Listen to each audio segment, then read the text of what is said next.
Hi, I'm Jay, and today we're going to show you our camp setup for 2018.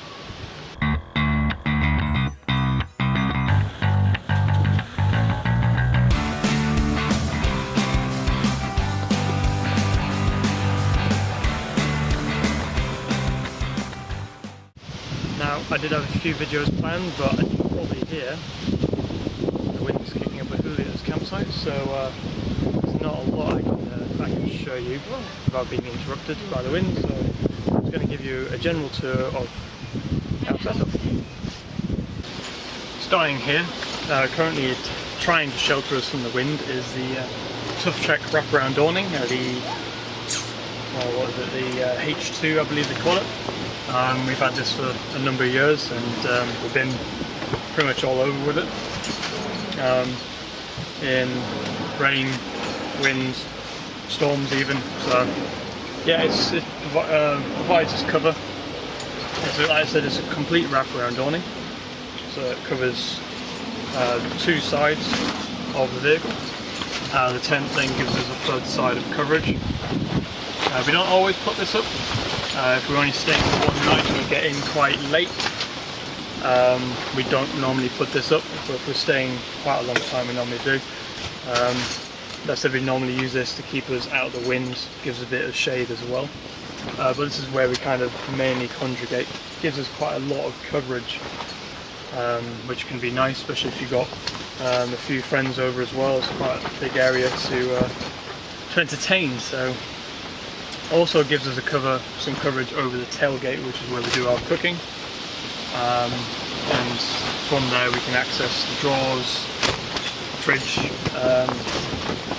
The window on this side is our water and our barbecue equipment, which is also covered as well. So basically from in here, even if it was really, really bad outside, we can get to at least 75% of our equipment.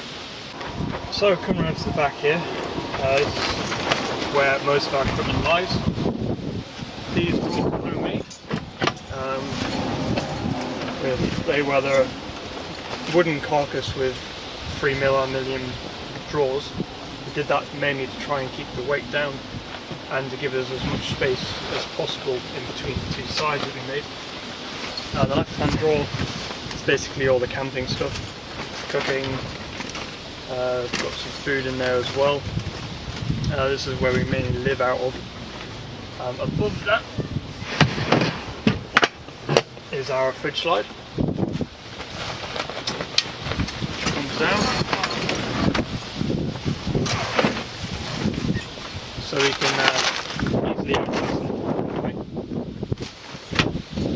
Fridge slide. I did look into making one myself, but there's a little bit of engineering goes into it, which there's no point figuring out if someone's already done it for you. This one's an easy one. It's quite expensive, but it's saving plugging the fridge in and out when we got to camp. Normally we'd stick it on the floor and plug it into the control panel here, but this has freed up a lot of time and space in the actual awning.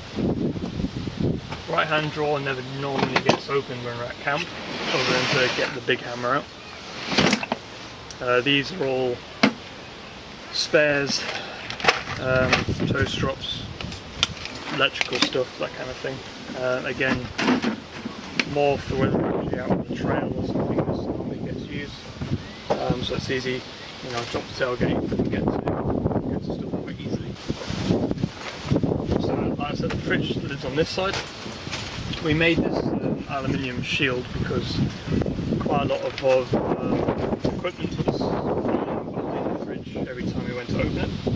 This just stops anything that's piled up behind it falling into the back of the tray when you open it, so you can't close it again. Down the side of the fridge normally lives our little gas cooker. We use propane, not propane, butane, with one of the camping gas cylinders, which are quite easily available in Europe. If we were going to go further afield, I'd probably look into the alternative fuel source, something like diesel or something. But we try and do a lot of our equipment needs our bry there, which we did last night. However, sometimes it's just not worth it if you're only there for one night having to clean up the coals and stuff. So, yeah, we just throw out the gas burner. Behind the gas burner is the spares box. Again, doesn't need to be accessed while we're camping, so it gets stuffed behind the back there. If we did need to do any repairs on the roads at the campsite, which I have done before, it's accessible from the hatch just here. Yep, there. From underneath the tent, so you've still got a little bit of shelter there. This is our electrical panel. So you can see at the moment we've got a normal 240 hookup plugged in at the moment. As soon as that plugs in, that starts the battery charger in the back, which charges auxiliary batteries. And then we have a 240 switchover switch here, which we can use to choose how to power the 240 socket underneath. So in position 1 we have the hookup power, and in position 2 we have the converter, which is in the cupboard on the right hand side. It's only a small one, big enough to charge batteries and stuff like that. I wouldn't be running anything extreme off it, but it's enough. All we use the 240 for really is to charge laptop batteries. Phones are done off the USB sockets here. What we're doing at the moment is just charging a little mobile battery bank, so we can take our phones up into the tent to charge. But we've also got a couple of cigarette lighter sockets for any accessories you might need to power, air pumps, something along them lines. On this side used to be the controller for the water pump and the outlets. Got rid of all that now. We weren't really using it. Took a bit of setup to our camp to get used to it. So we've got rid of all that.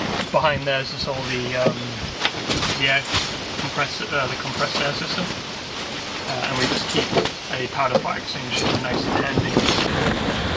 Chairs was something we really struggled on for a while. We tried loads of different brands, cheap ones, going up to more expensive ones.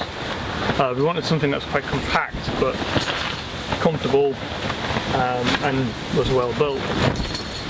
We tried a few offerings from Go Outdoors and stuff, but I think it was time to invest some money, so we got some ARB Air Locker branded chairs, and they've been great. Quite a lot of pockets in them.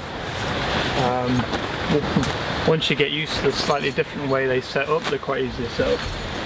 They've got like a locking mechanism on them to stop them from folding down, so as soon as you get used to that, it's not too bad.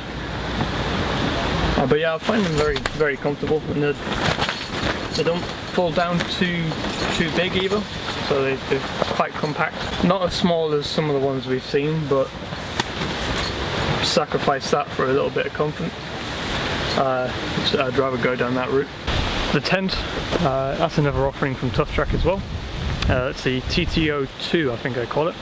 We've had it for coming on 3 or 4 years now, and again, it's been brilliant. We've never felt kind of unsafe in any weather with it in particular. Even a particular nasty night up at the North Coast 500 where we're pretty much exposed right on the coast, and it was borderline gale force winds, so all we did is just pitch the tent.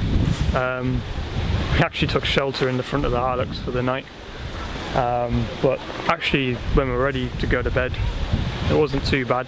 A bit noisy, but it wasn't exactly unsafe.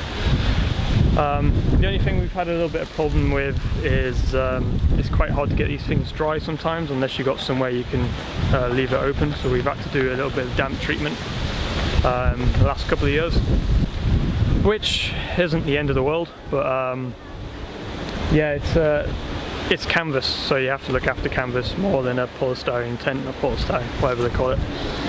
They kind of look after themselves, so to speak, where canvas is a little bit more susceptible to mould and such like, so there's a little bit more care involved, but you do get the benefits of it being a thicker, sturdier material.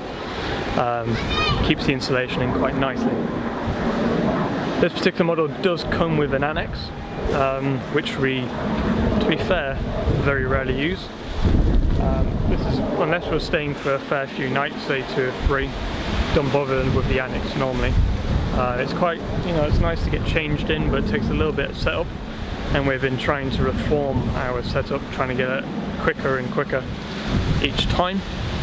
So that usually means the cover stays on, which means you can't put the annex on because the annex slips into the same rail the cover does. So normally just leave the cover attached to the rail, tuck it up underneath the window like we've done there. Tent gets open, the bedding's already in there, and windows come out. It can be done in 10-15 minutes. So yeah, been a great addition to our camp setup. Not for everyone, don't get me wrong, some people don't like them. Some people prefer the hard shells ones, which we've actually been looking at recently. But the only pain with these is putting them away, getting all the canvas back in, stuff back in to be able to get the cover back over again. So, which is not very nice when it's absolutely chucking it down at 6 o'clock in the morning. You have to get on the road. It's not a pleasant experience, but rough and smooth. Quite warm up there as long as you keep the doors closed quite early on. If you leave them all open until you go to bed, it's going to be cold in there obviously, but heat builds up quite quickly between the two of you. The only addition we've made, we've put some lights in there because it doesn't come with any light option, which are powered by one of the cigarette sockets down in the bottom there. But this particular model has a lot of Velcro on it, which is starting to give up. I think the newer models have actually got belt clips, so we're going to probably change them to that at an later date. Sorry, but other than that, yeah, we're quite happy with it. It does the job. It wasn't too expensive, which is always a good thing. So yeah, that's pretty much it. We try and keep our setup quite simple. Something like this takes less than half an hour to pop up between the two of you. If we're only staying there one night, we don't normally bother with the awning depending on the weather, so even less if we're only staying there one night. When I grab an opportunity where it's less windy, I'll probably do something a bit more detailed, maybe go into a bit more detail on some more of the equipment and how we actually use it. As I did have quite a few videos planned this weekend, but this wind is not giving up and it's going to absolutely chuck it down later on this evening, so probably not going to have the opportunity to do any other videos. But anyway, hope you've enjoyed it. Hope that's given you some ideas of how you want to set up your camp, or some tips on how you can improve on your setup. If you've enjoyed this, leave a comment below, like and subscribe. Hit that notification bell as well, because that helps you keep track of when we actually put videos up. Until then, I shall see you later.